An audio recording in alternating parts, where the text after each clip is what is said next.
refresh our memories, taking what I like to call 30,000 foot view of the market. And so the resource market and the output market, or the goods market, are the exchanges of free people creating those win-win situations. And we had specialization of people with their comparative advantages working together as firms to be part of the main production process for producing stuff in the United States. And then we have the people we really ultimately care about over here, the households. And so the demand and supply come together for various things and creates economic efficiency. So economic efficiency is our word that we're going to kind of start off with in chapter 5. This is the new material. It's the thing we had covered before. But economic efficiency occurs when number one, there are no changes where the marginal benefit is greater than, greater than the marginal cost. So there's no changes that can be made, activities where the benefits are greater than the cost. And number two, there are no activities going on where the marginal cost exceeds the marginal benefit.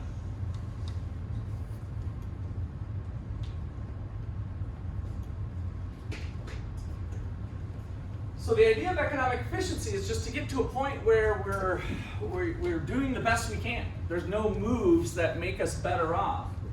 And so up here, what this is hinting at, if there was a change where the benefit is greater than the cost, then you should do something, right? You should do it and do more of it. So you can kind of think of, there's currently maybe too little of the good produced and consumed, maybe I should say. Let's just say exchanged.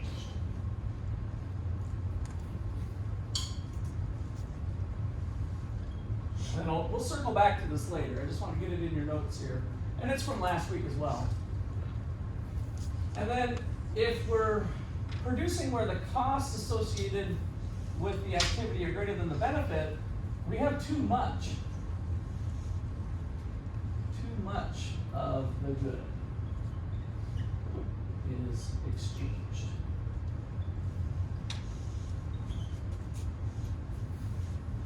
Or produced. All right, so the key point then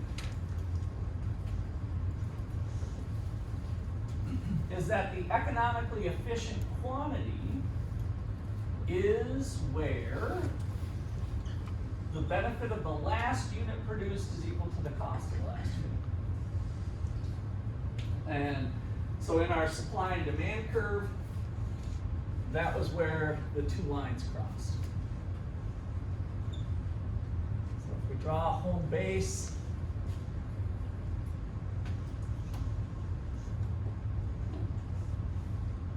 and we're looking at the quantity of, let's see, Chiefs gear or shirts. Let's do shirts. And they're currently selling at $40, and they're selling 100 units. That quantity is economically efficient of 100 at the equilibrium price of shirts of 40,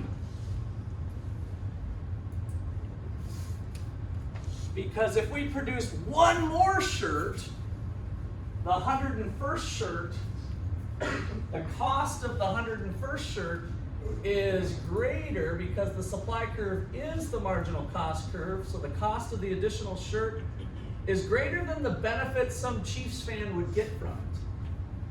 So the benefit of the 101st shirt is shown by their willingness to pay, and so the demand curve is the marginal benefit curve, the benefit of each additional t-shirt.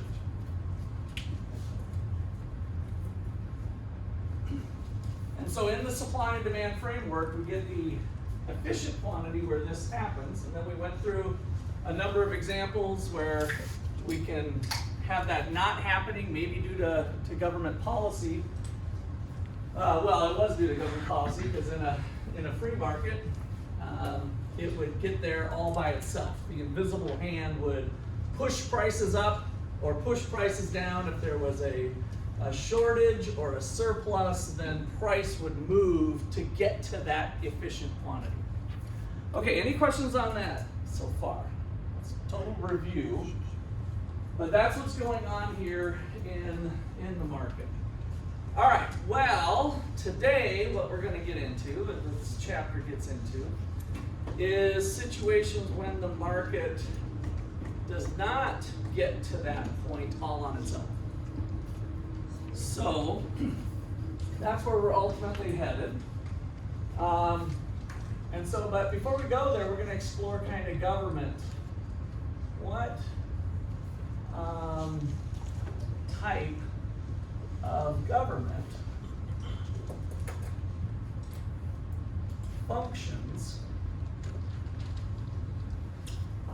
help the economy get the efficient quantities?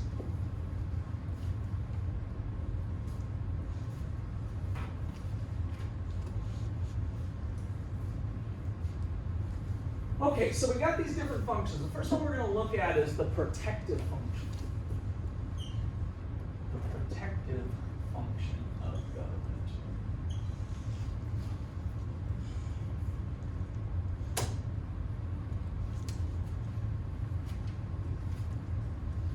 So you might wonder, well, what are we protecting in regard to helping the market kind of get its own bearing to let people exchange? And the primary thing it's doing is protecting individual property rights. So with number one here, protection of individuals, maybe we'll put individuals' property rights.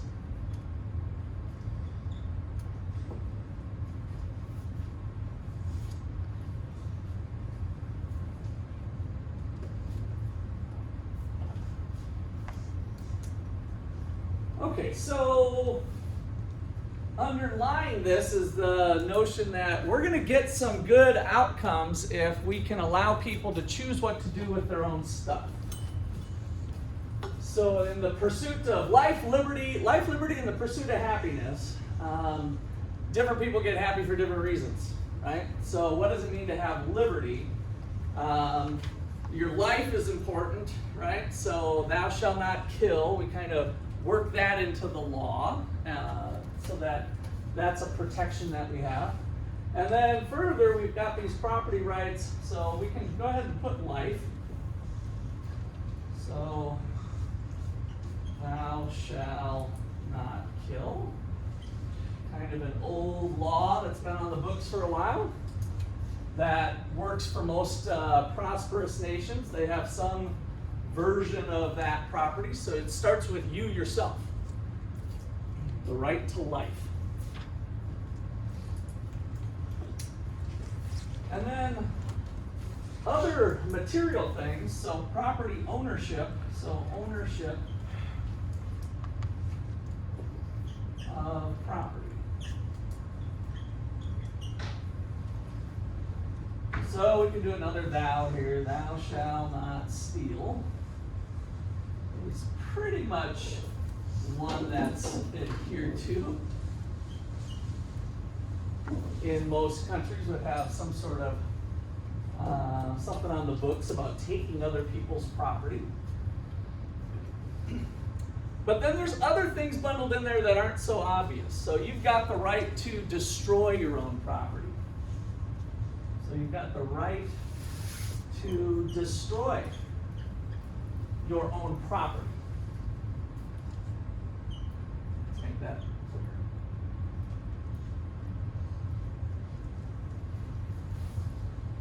You've got the right to give it away.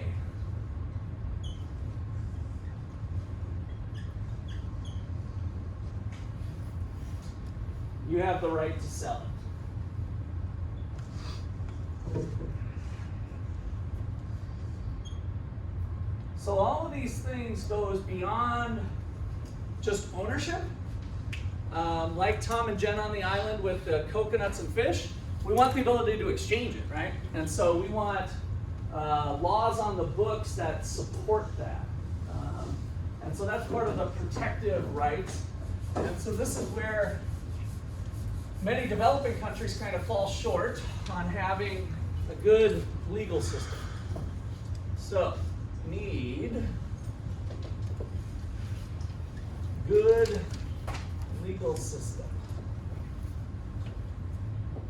We got fair and impartial courts.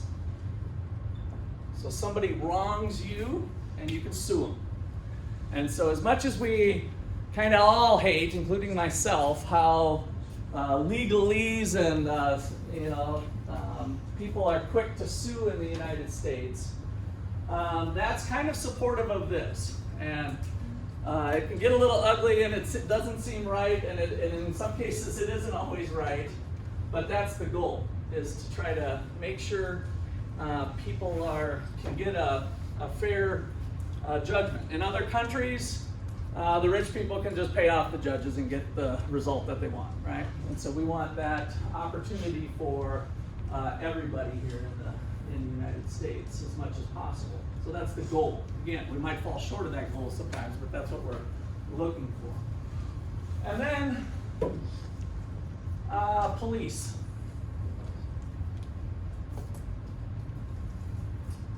So in the heat of the moment, we might eventually get to a court, but again, fair and prompt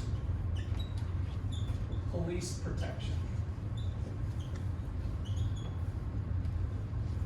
That would be the goal. Again, in various ways we might fall short of that goal, but that's what we'd be striving for,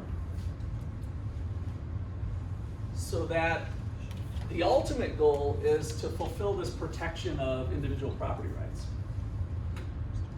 Okay, questions or comments on that one? Okay, number 2 is the productive role. The productive role.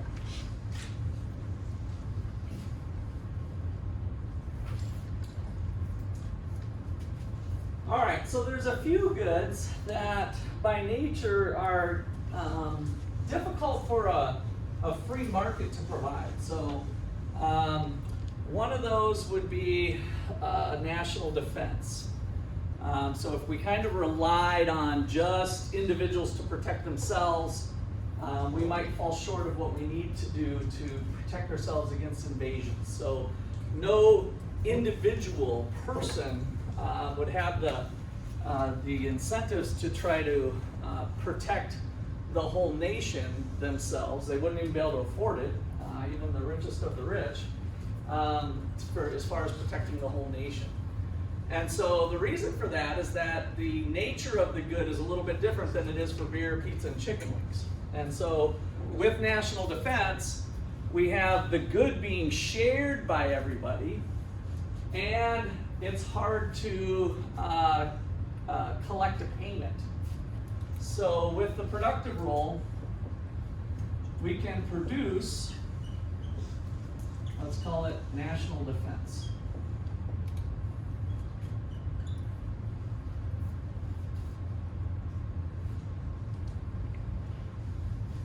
And we're producing national defense for reasons we'll get into a little bit later, but it's hard to have non-payers contribute and everybody consumes it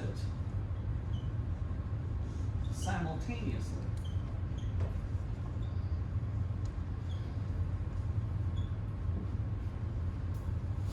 So again, this is kind of some of the weird stuff economists think about. Right now, you guys are consuming national defense. Did you know that? Right? You're enjoying national defense being here. And so, because everybody can enjoy it at the same time, it makes it kind of difficult to isolate people who wouldn't be paying for it. And so ultimately, through the collection of tax dollars and kind of a forced payment, with a good like national defense, it's a little bit easier to get to a closer level of the good that would be optimal than other ways. All right, and then the other one is producing money. Production of money. And again, this is one we'll spend a lot of time on in macroeconomics, but having a money supply is something that the government traditionally has done. Now, things like innovations like Bitcoin are going to start to potentially break this down, but having a common source of money ends up being helpful in getting us to protect people's property rights a little bit better and producing an efficient level of goods. So, production of money, stable currency facilitates exchange. And again, we'll kind of leave that one a little bit silent, but for now, and get into it in more details. But the government has it illegal for you to make your own money. Did you guys know that? You start minting your own coins and say, this is the Russ money, and this money can be used here anywhere in Ottawa. Here's Russ money. There's been examples of people who have been thrown in jail over time for attempting to make money. So the government has a law that they are the exclusive provider of legal tender. So it says legal tender on our bills, and so they have the money supply. That's what makes Bitcoin kind of a big threat, not to get sidetracked on Bitcoin, but Bitcoin is completely decentralized. Nobody's in control of it, long story short. Some of you might know more about Bitcoin than others. So, isn't it too volatile to right, manage? hands. All right, so let me get back to you in a sec here.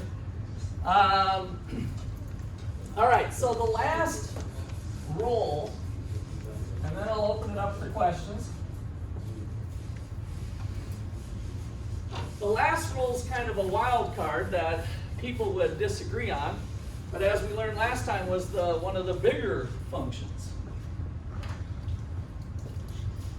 So number 3, I'm going to put in with question marks here, a redistributive rule.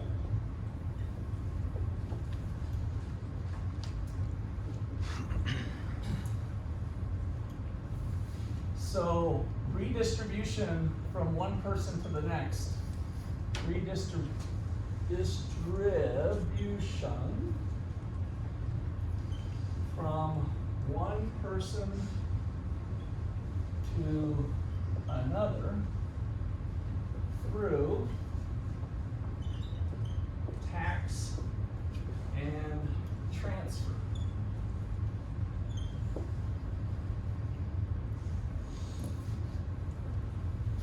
So we had Medicare, Medicaid, kind of on the medical side of things, Social Security,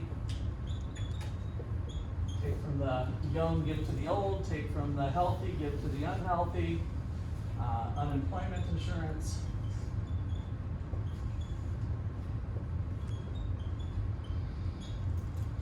And then we can get into, various types of welfare programs. So let's just call in general low income programs for the poor, food stamps and aid for families of some sort. So all of that would fall under the transfer payments.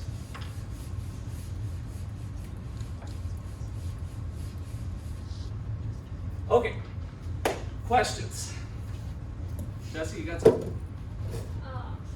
mentioned Bitcoin is just online currency like that, but is it too volatile to allow you to use right now? Yeah, nope, it's not money at this point. Yep, it's too speculative, I would not advise it. But it is being used in different countries have adopted Bitcoin as legal tender.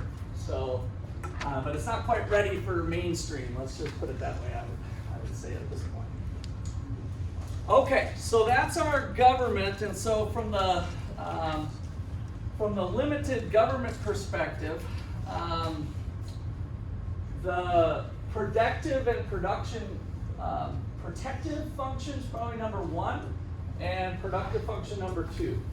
So a limited government would be kind of limiting, putting limits to the extent that they get actively involved in the economy to the protection of individual property rights. And so the more we get into actively providing health care, giving, all of this stuff, we're kind of getting away from just that protective function anyway. So it's kind of helpful to keep these categories in mind. And we might get into education, production of education. So K through 12 education traditionally has been that way. So we have private schools, but private schools aren't in general publicly funded, except for some exceptions now with voucher programs and other things. All right, so now here is some potential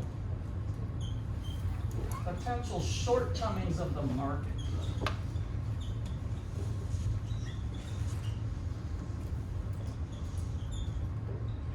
So of market exchange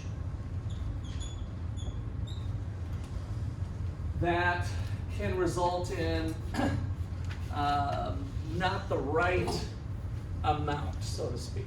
Potential shortcomings. So, number 1, lack of competition.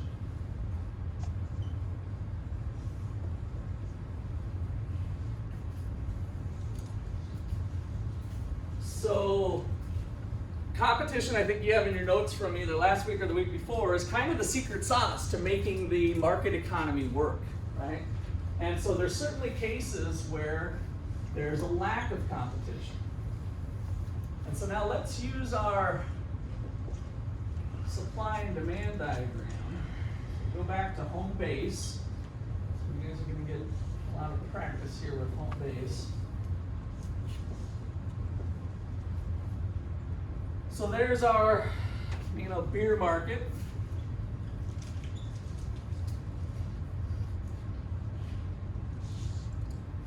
And this assumes that there's a lot of healthy competition. But if Budweiser starts to buy up all the little breweries and Miller Lite and Budweiser combine together, what's happening to the supply when there's less competition? Does it move to the left or to the right? So if we think about this supply curve here, if there's less companies in there, is it this way or this way with our supply shifter list? Tim? Left. To the left, right? So one of our supply shifters was the number of suppliers. And so if we think about competition being less or restricted to some degree, so less competition, let's put less competition. Then we have prices higher than what they would be otherwise. And so we get kind of the result of why we're trying to keep competition healthy is that if we get down to fewer and fewer firms that aren't really competing with each other, we might have a price that's higher than what it would be in the competitive market. So restricted supply. Okay, and then that pulls us off of EE. So let's put now a little EE here. And with this one, when there's less restrictions, less competition, we can be at something like Q2. And so from using this as our toolbox again, we don't have as much quantity as we would expect in a competitive market. So let's do an example. Occupational license.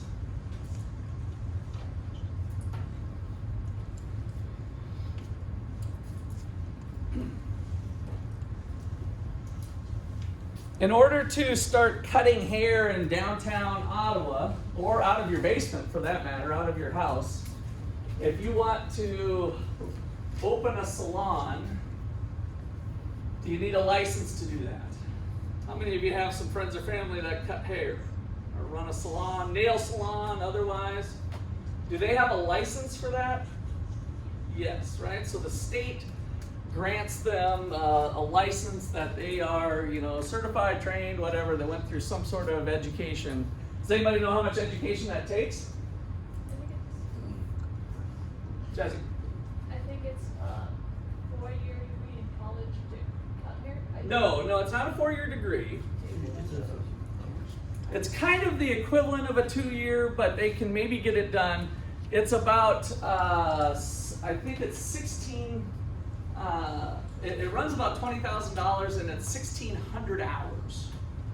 So of classroom time and then how many of you have gone to the haircut place where at the cosmetology school where they cut hair at a discount? Usually it's at a lower price. Anybody ever go there? Yeah, I've gone there. Yeah, I went there before in Ames. There was a couple of cosmetology schools, and so they're there because they have people who are just learning how to cut hair, and you'll get a haircut for about usually half the price of what you might at a regular place. So does occupational licensing, if you need 1,600 hours of cosmetology school, and cosmetology school is running about $20,000 as far as the tuition for it, do you think that rule causes there to be more or less people cutting hair? Less, right? And so that's an example where we've got restricted supply due to a current law on the books as it is with occupational licensing. Now, we can kind of have those discussions of, oh, well, maybe the license makes hair cutting safer, and I think it's a good thing, I think it's a bad thing, that sort of thing. But that is what goes on in many different industries. So an occupational license, government must grant a license to a person who wants to cut hair for a living, or at least for pay. Maybe it's a part-time job, but for pay.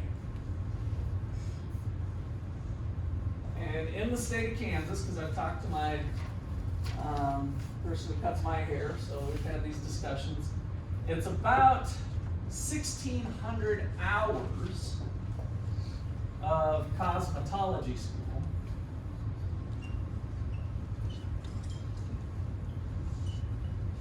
which is about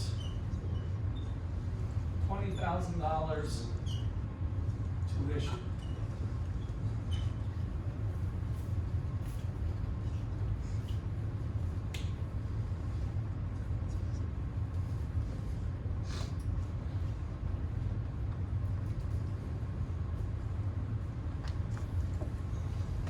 Okay, so this reduces the number of people cutting hair. So this leads to less competition in the hair cutting business.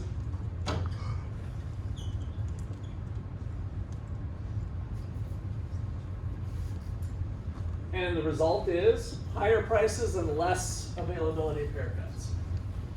So that leads to higher prices and lower quantity.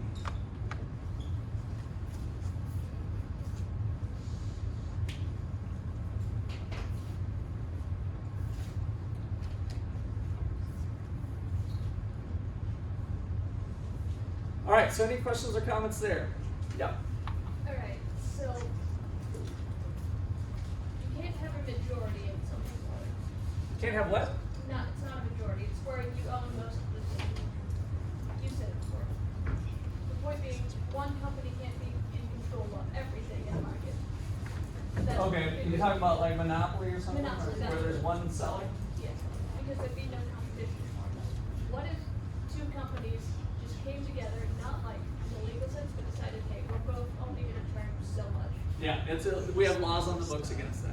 Yeah. So she was saying, what if a couple companies act together as one, right? So there's still two legal companies, but they get together at breakfast over coffee, and they basically set prices. So it's called price fixing, and that is also against the law. So kind of one of our rules of law, trying to keep competition healthy. Again, there's issues with that that we'll get into later. So, but yes. How would you avoid that? Because couldn't two companies come up with the same price completely separate from one another? See me after class. I wouldn't. So it's getting a little deeper. We'll get into that. I'll be happy to talk about it today, but that is a topic we'll get into pretty deeply in about 2 weeks. So we got lots of stuff with businesses. Okay, so here we're kind of sticking with kind of the supply and demand framework where there's a number of people. All right, so the next category so lack of competition is one. Number two are externalities.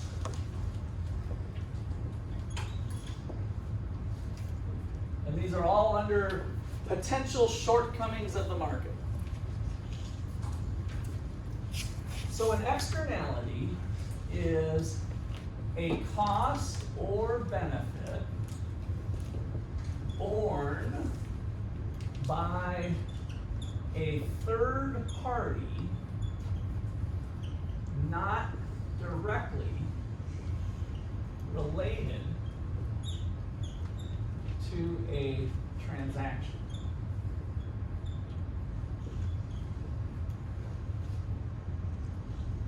A cost or benefit by a third party not directly related to a transaction.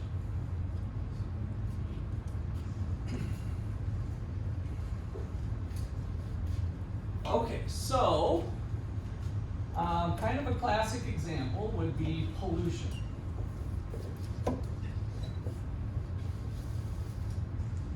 So we imagine we are the beer company again. Here's our beer.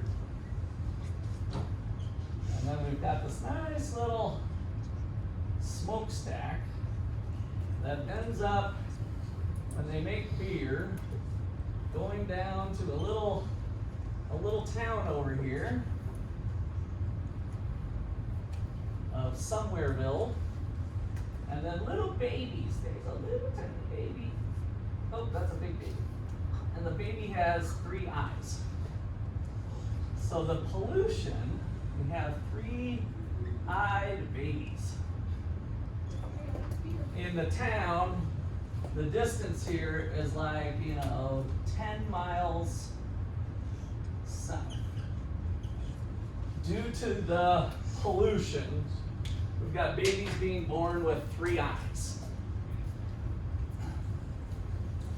Tell me why that's an externality using this definition. So we got a beer company that, in the process of making its beer, is making some 3-eyed babies 10 miles south of town.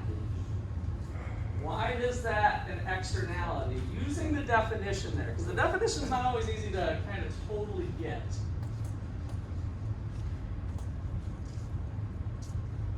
Let's see. Hold on. Tim, give me a number between 7 and 13. 7. 1, 2, 3, 4, 5, 6, 7. Tucker, you're the lucky one. So help me out here a little bit. Who do you think's the third party in this transaction? With the beer company making beer, and this is usually the hard part for students to get. Who's the third party not directly related to the transaction? Is it the town? The town? No. The baby. Right? So the baby is a person too.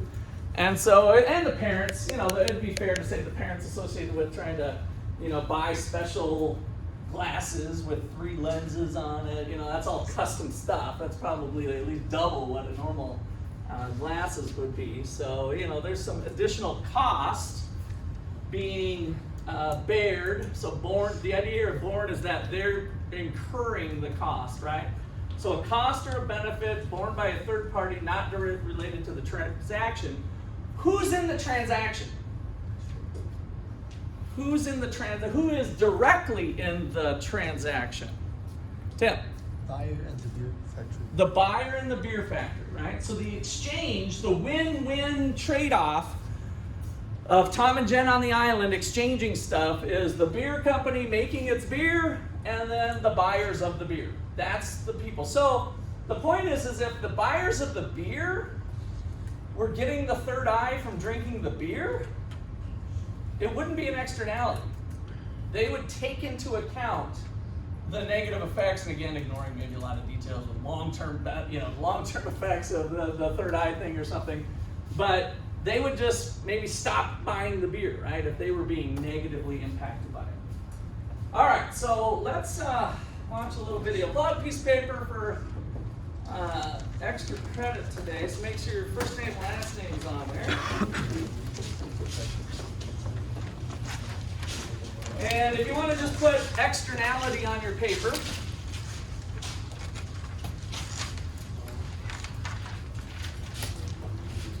and on your paper, I want you to identify from the video who's in the transaction directly and who's the third party from this video. All right. Are we ready? Here we go. When it's a potato chip, not a potato chip. When it's an externality.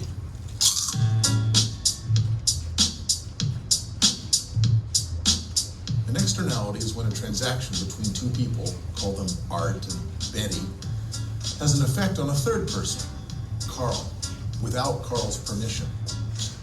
Suppose Art sells Betty some potato chips. Now Betty really likes potato chips.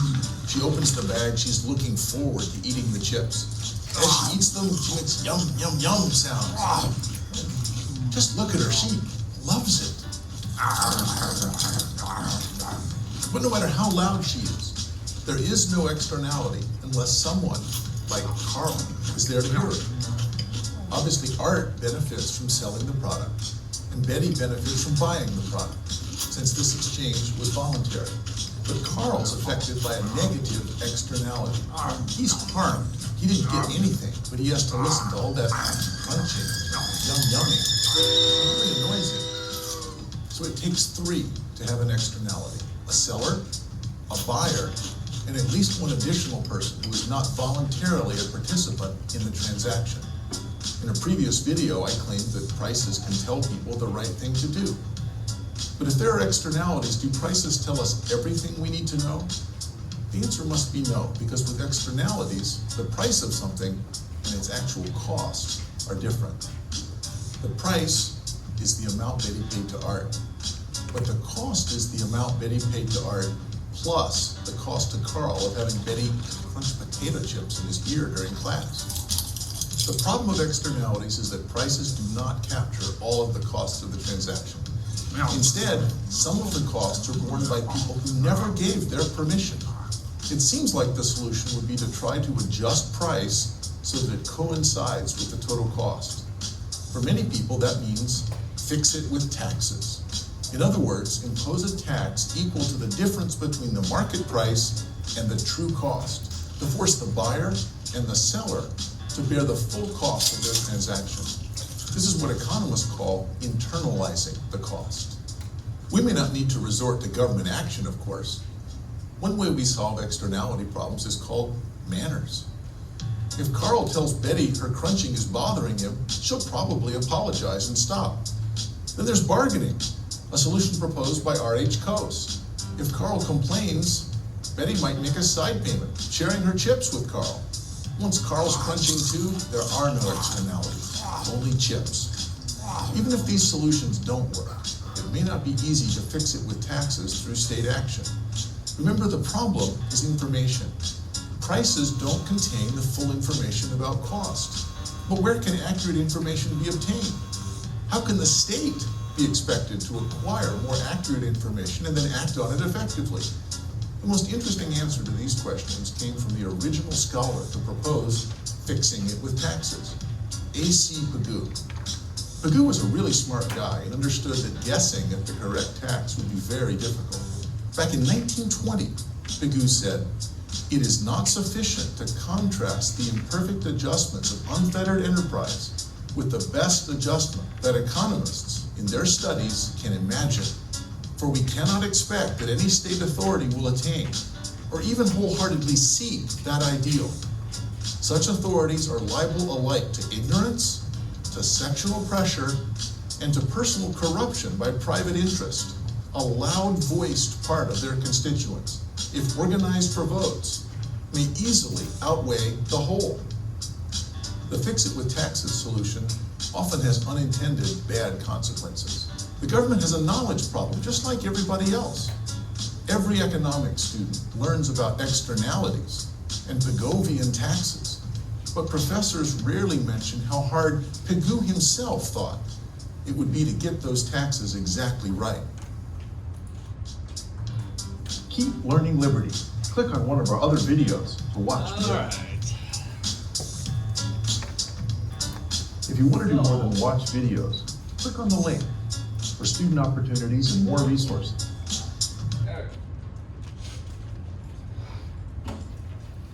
So from the video on your papers, who was the direct people in it? Art and Betty. So hopefully you got Art and Betty, right? So potato chip seller, potato chip buyer. And then who was the third party? Carl. All right, now, what was the solution that was the most effective? What was it? Bargaining, yeah. And so bargaining ended up fun, and what in the video, how did it get resolved? What's your name again? CJ. CJ. Both be potential. Yeah. So, but whose right or property right, if you will, was being violated? Whose property right was being violated in a sense that created the externality? And what was the violation? Who got their property infringed upon, so to speak? Daniel? Carl. Yeah. In what way? How would you describe it? Just what right does he have that he was, infringed on? I guess in a sense. Like his right to, because he's mentioned they were kind of like in a classroom. His right to focus on Yeah. his studies. Yeah. Kind of peaceful enjoyment or not having to be disruptive. Disruptive talk. So I might have rules in the classroom that say, don't do that, and if you do it, maybe I can kick you out or lower your grade or lose points or whatever, right? So we could have different rules to kind of minimize that and internalize it, but it can also just, if there's social norms, what he meant by manners was something that other people don't always think about it, that we don't necessarily need a law if there's a strong institution of kind of social norms, of not being a disruptive neighbor. And so if you're munching on them or you're chewing gum, and how many of you had somebody say, do you want a piece of gum? How many of you have been slightly offended, like, do I have bad breath? Right? You kind of wonder, like, okay, why are you offering me? But, chewing gum and you just kind of want to be nice, right? It's kind of one of those norms that can kind of minimize that. And so the externality isn't there. If you were offered it and you kind of knew what that was going to be, maybe you're kind of signaling that, crunching potato chips doesn't really bother me. Then there was no externality, right? And so internalizing the externality is one of the key ways to do that. So on your paper here, I want to kind of think about property rights. So whose property was negatively impacted? Should this go on our chapter notes? On what you're going to turn in. No. On what you're going to turn in. Whose property is negatively impacted and what wasn't? It's what we just said. I just want you guys to kind of write it down and put it in your own words, thinking kind of strangely again about it being kind of a property or a property right or somebody's negative influence.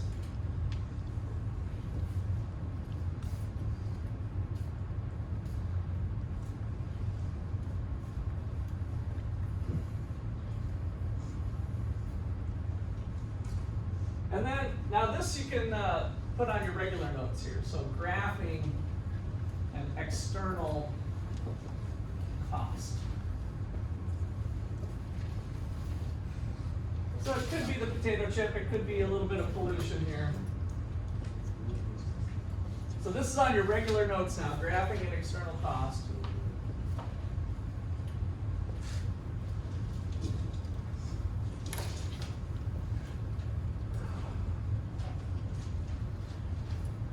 So what I want to do is put, this is the supply curve with no pollution.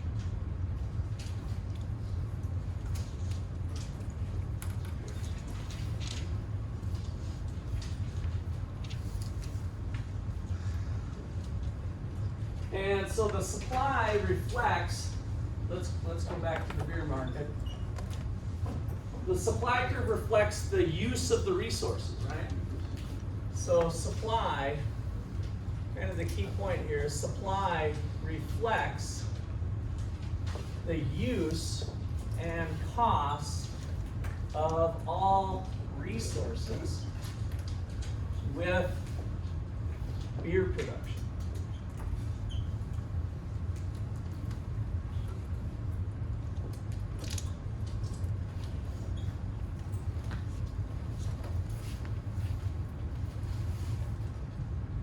So if this supply curve was 100 beers and the beer is running us $2 for an extra can being pumped off the production line, the cost of the 100th can is $2. But if the beer producer is doing this, where is the social society's cost curve? This is the cost curve currently for the beer producer, for Budweiser. But where do the social costs lie? Higher or lower than where we're at here? Lower or higher the social cost if in the production we're kind of we're going to say not no pollution, but there's polluting going on. Where is society's cost? Tim? It's higher. Higher, right? So the cost of producing the 100th beer was not $2.50 when you take into account the air, which is a resource, was used for free, right? And it was negatively affecting a third party, not directly related in the beer transaction. So society's costs are higher. So the social cost curve, let's just put with pollution for now, is something higher than that. And the difference here, the height, is the external cost to the third party. That distance is the external cost. The rest of the height of $2 was the cost of the beer and the equipment and the land and all the other resources that they paid for. But now there's this extra cost to society. And we'll pick up there tomorrow.